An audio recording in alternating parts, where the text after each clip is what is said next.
Hello, everybody. This is Angel Arts, and welcome to another episode of Let's Interview the candidates, the finalists for the upcoming Wizarding World or Wizarding World of Harry Potter tabletop campaign.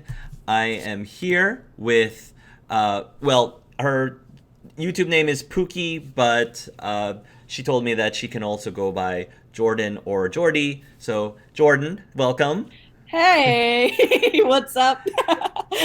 And Jordan is also here, accompanied with Mikhail. Um, and Mikhail will be our guest interviewer today. Some of you may have seen Mikhail doing the current campaign, the Mass Effect Season 2 campaign, as Dia Irons. So, Mikhail, thank you so much for hanging out with us and doing this with us. No problem. Any chance to be on screen. Yes. um, so, shall we get this started? In order to just like forego straying over already trodden ground, because like in your audition video, you already like went over a few of the questions I came Yeah. up with earlier. So, just to like get straight to the point, Mm. I have to ask you, what do you hope to gain from this campaign? Honestly, with Hark's campaigns that I've noticed over like Dragon Age and all the other ones that he's done, he gets like this group of people together that really gel well. So I think first and foremost, the thing I'm looking for is just to have a really good time with lots of like-minded people and people from all over the world. So that's like the really cool thing because I play D&D with my friends, but I've known them my whole life, you know. But the people that he gets together, it's like, you know, you've got people from England, you've got people from America, you've got people from Australia. So that's so cool that people from all over the world can get together and just have a good time, you know, playing tabletop stuff. The next question I have for you, especially on watching your audition tape, that came up for me is your character's uh, relationship with their father, and considering the type of person that he is, are you prepared to handle the subject matter that is contained in your character's past? And like, how do you plan to handle it? Because like that's really heavy shit. Yeah, well, it's like it's not just her father; it's the whole thing with her brother as well. Because the thing about Roksanna is the name I ended up going for her.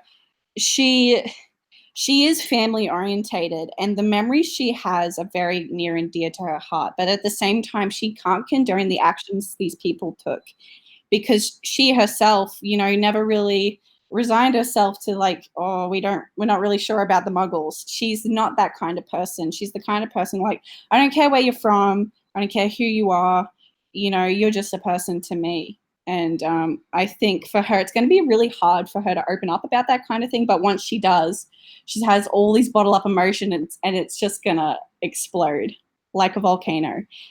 I'm excited to see that.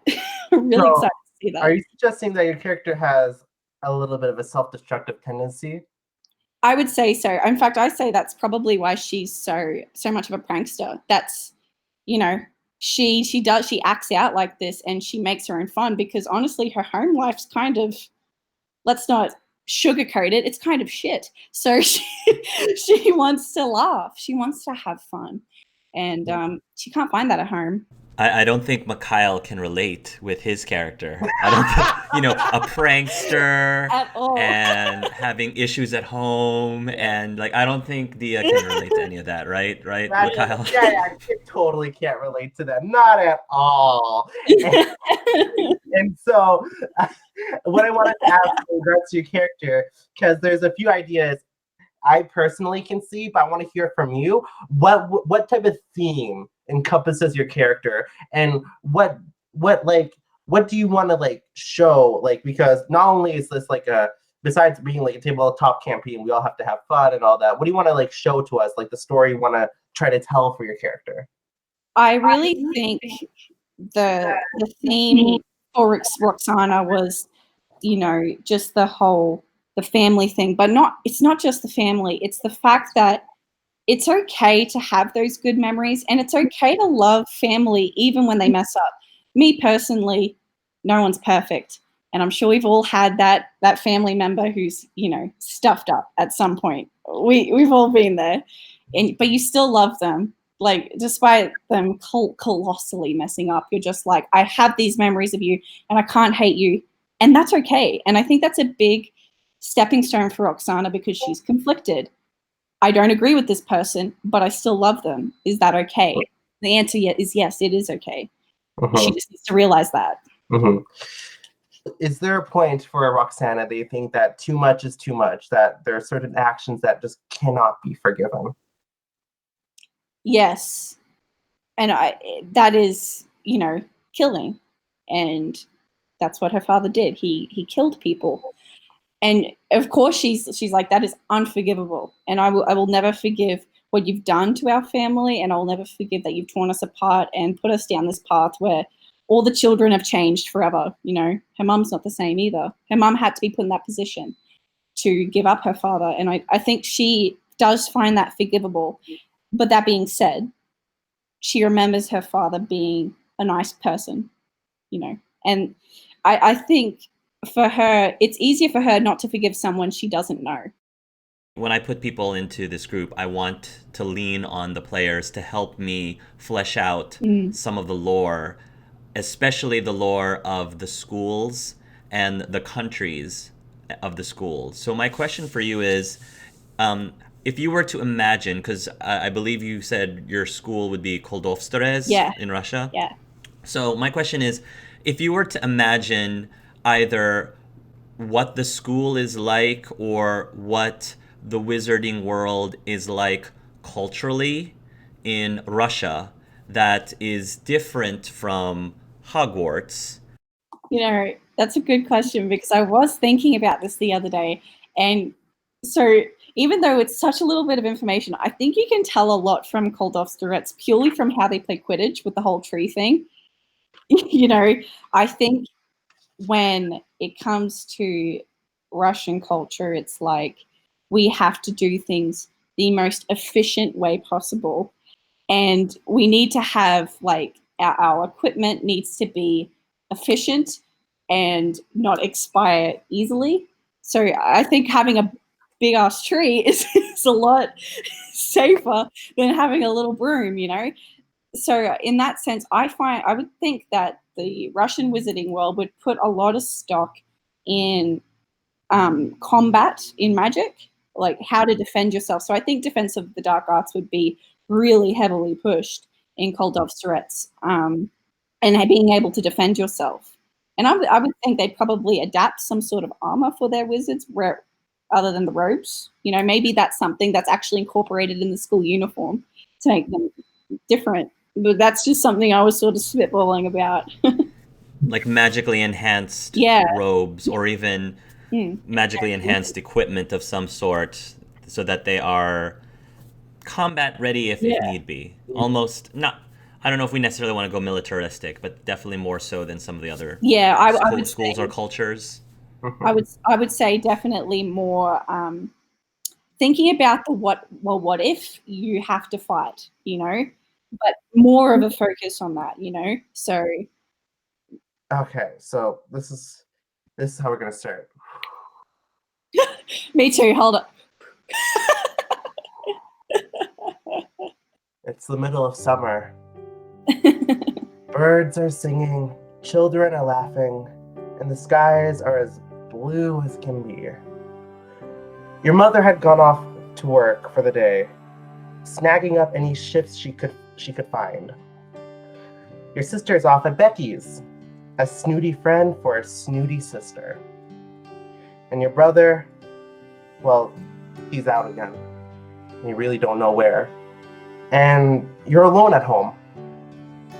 And usually around 12 o'clock, as per usual, you're waiting for your friend to come by, Joseph.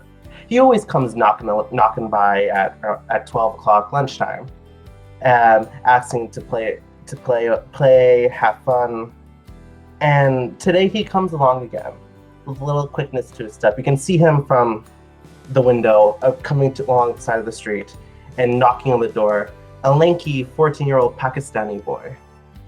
Zits everywhere, poor taste in fashion, a mushroom head, and he asks you, "Hi, Roksanna, are you home? Hi." And he has like a little badminton racket on his hand with like a tennis ball. Not really good with the badminton racket.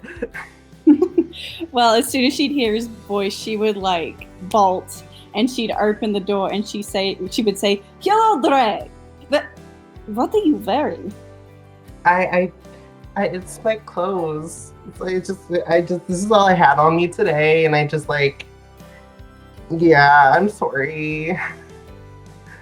That's okay. Are you hungry at all? Yeah, I would love. Can I just look at the food? Can I look at it? I like looking at food. Well, Joseph, I think it's time to raid the pantry. Mom has these little French crepes. They're absolutely delicious. You'll love them. Come. And she's gonna put her arm around him and she's gonna drag him inside. As you're dragging him into the kitchen, you live within, it's safe to say, a mansion. There's 3 floors. The bottom floor has the kitchen, the living room, the dining room. The second floor is the bedrooms, the bathrooms, and the third floor is, well, the attic. But your father repurposed that many years ago and made that into his personal study. None of you have went in there ever since the night he was taken. Yeah. And so as you walk into the pantry, Roksanna, I don't know. I feel like I want to be bad today. You know, I'm always like not like a bad person, but you like more of a bad person than me. Like, let's mess with your sister's room. You know, Dreg, I like how you think. Upstairs. Go. And we're gonna go upstairs. And he quickly runs up the stairs. He's like a little duckling. He's like wandering around, just like looking around. He doesn't know where the fuck's going on. He's like, okay, like how do you let your naughty side out? It's very easy. You have sense of humor. Listen, my sister, for example, her head is wound so far up her rear, she's lost touch with reality. But us, head on shoulders, Dreg. Head on shoulders. See the funnier side of things. Wait, does poo come out from her mouth or her bum then? If it's up her bum. Is joke, Dreg. Do you not know me? Never serious at all. Oh, okay. Hey, is that your sister's room then? I've never been up here before. And you see like this pink glittered up door. On it says "The Lovely World of Natasha" in Russian. And she's like, I feel like we're breaking into like a video game boss's monster or something. I don't know. It's been a while since I played Resident Evil 4. Well, Dreg, look, I'll tell you now. It's not very exciting, but her diary, very laughable. I've read it 1,000,000 times. Embarrassed her with every single page I find. Come, let's go, and I'll open the door. Go in.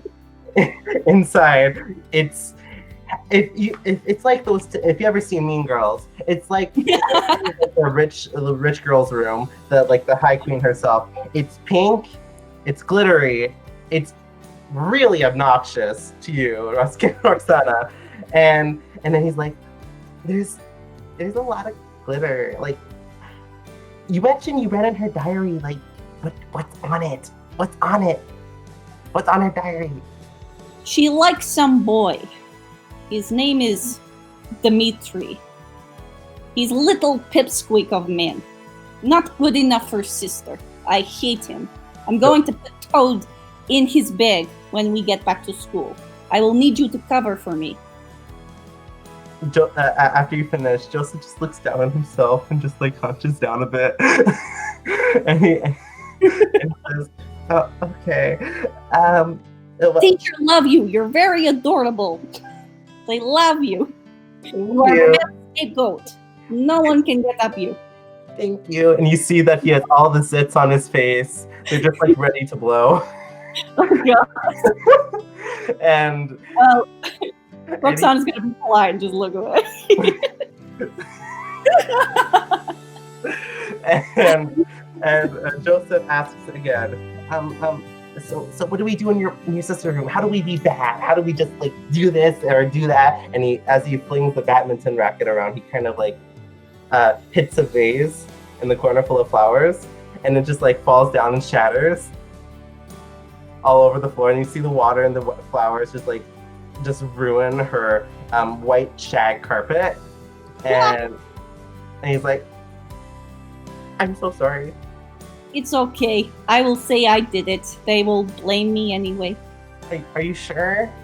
Yeah, it's fine. I don't care. I know you get in trouble with your family a lot with, the pranks, and I don't want to make things worse for you. It's okay. Family always upset, but when I prank, that just makes it funnier. Listen, can we talk about what happened with your dad? You've been so different lately. You never did this before, and I'm just worried.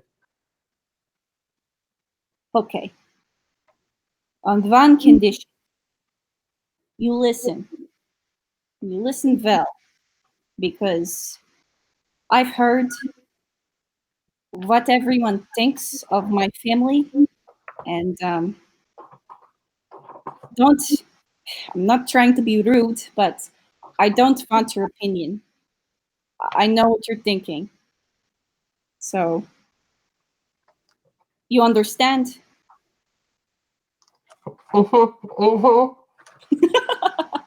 I love Joseph. um, good, very good. Um, well, where to begin? You've met my father, so you know that he is kind man, very gentle, and the kind of person you want your dad to be. But I looked up to him a lot. I wanted to be just like him. But then he went and he did very bad, horrible things. And because he killed, she's going to kind of stops herself as she's about to say killed. When he hurt all those people,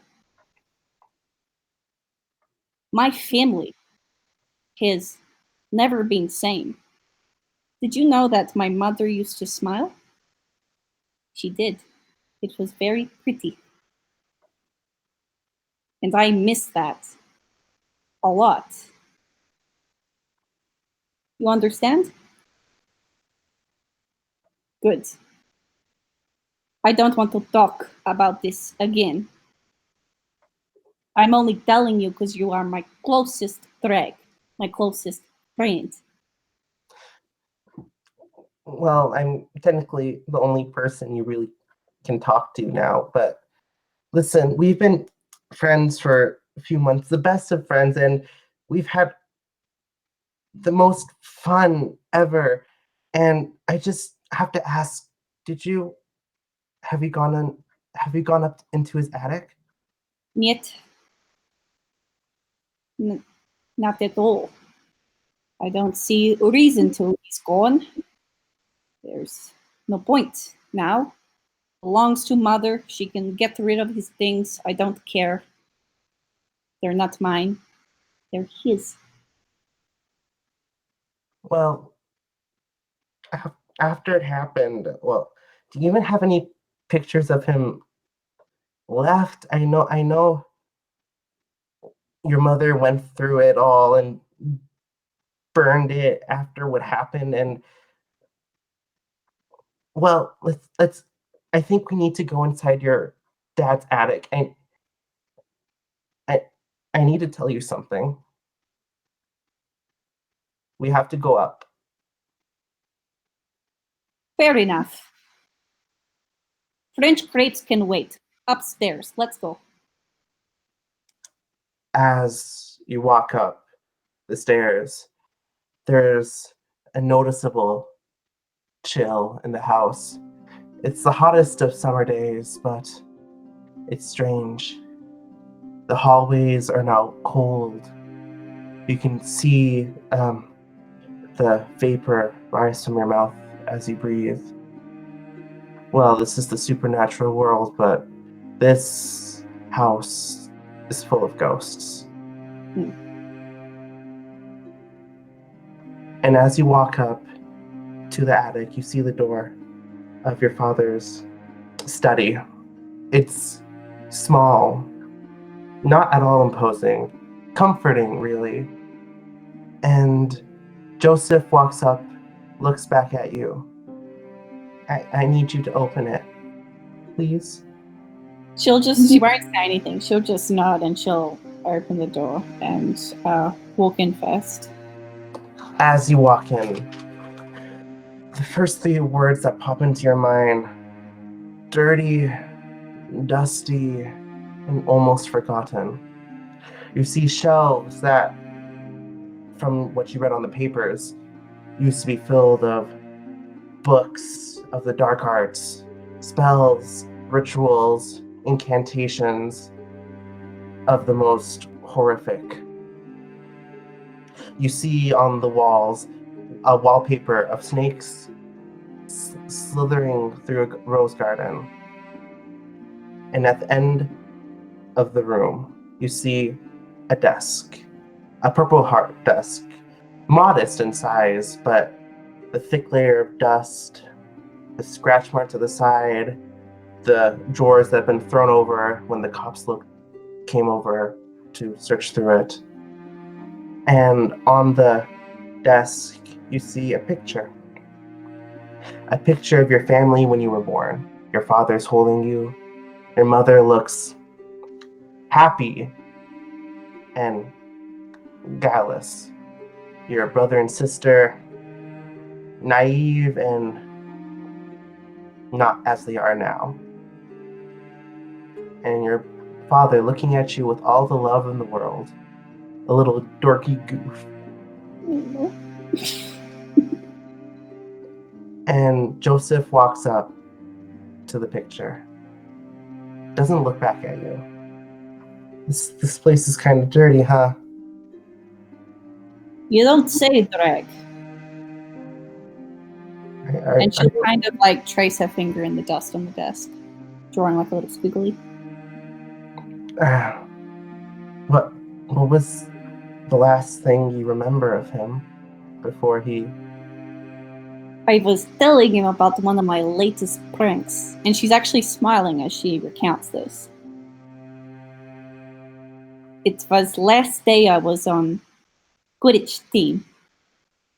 I put a jinx on the snitch so that it would come towards our seeker. The seeker being my brother. We talked about it before, and I agreed to do it because I didn't mind getting in trouble. All went off without hitch, but then teacher noticed and teacher got very upset, and I got sent to headmaster's office, and my father came and picked me up and took me home. It was the holidays, and in the car ride home, he said, "What did you do this time, Rox?" And I said that I explained I jinxed the ball and we won our match and unfairly. And he smiled and he said, "You know, Rox, I really admire your carefree spirit. I wish I had the carefree spirit. You know," when he said that, and when he was taken away, it makes me think, did he deep down regret what he did? Did he have a choice?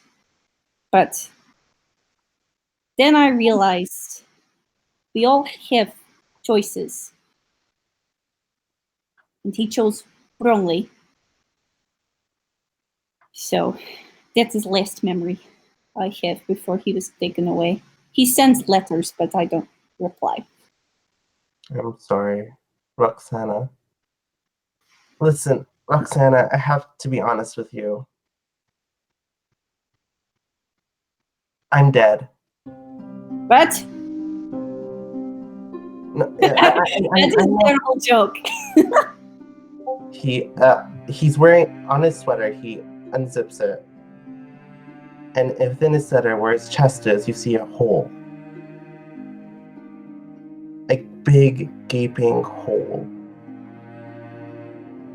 No, I think I know what this is. Oh no! She's speechless, by the way.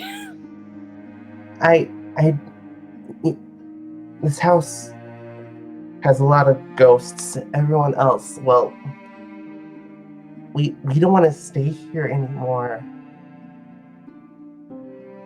I don't want to stay here. I've been stuck here ever since your fucking father butchered me for being a brown, muggle-born kid. And we can't stay. If there's anything left of him, please, I want to move on. And there's still something left of him. And on the picture, your eyes immediately go. Please, I don't want to stay here anymore. I'm sorry. I don't want to feel emptiness here anymore. His hands go into his chest. She will say, and she's like starting to cry, I understand, Greg. I will do this for you. And she will pull out her wand and she will cast a fire spell on the painting, and it'll go up in flames. As the fire illuminates the room, the house grows warmer. We hear the whispers of thank yous. And Joseph walks up to you. You know, for what it's worth, you are one of my best friends. And he's crying now. I love you. You're one of my best friends. I love you too, Greg. Go to peace now. Don't listen to this piece of advice. You're the only person in this family who has a hope, a chance. We all have seen it, of moving past this, of being something that isn't your father. Your brother who is too aggressive for any form of safety. Your sister who's stuck up snottiness, reeks of other intentions. And your mother, well, your mother married the guy. And as you can see his body start to fade. Hug? Of course. And she will give him the tightest hug that she can muster. And she will, as he fades, she will cry more and more and more.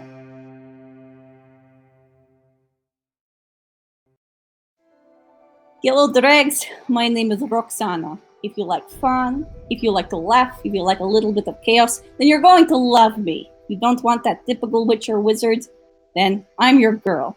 100%.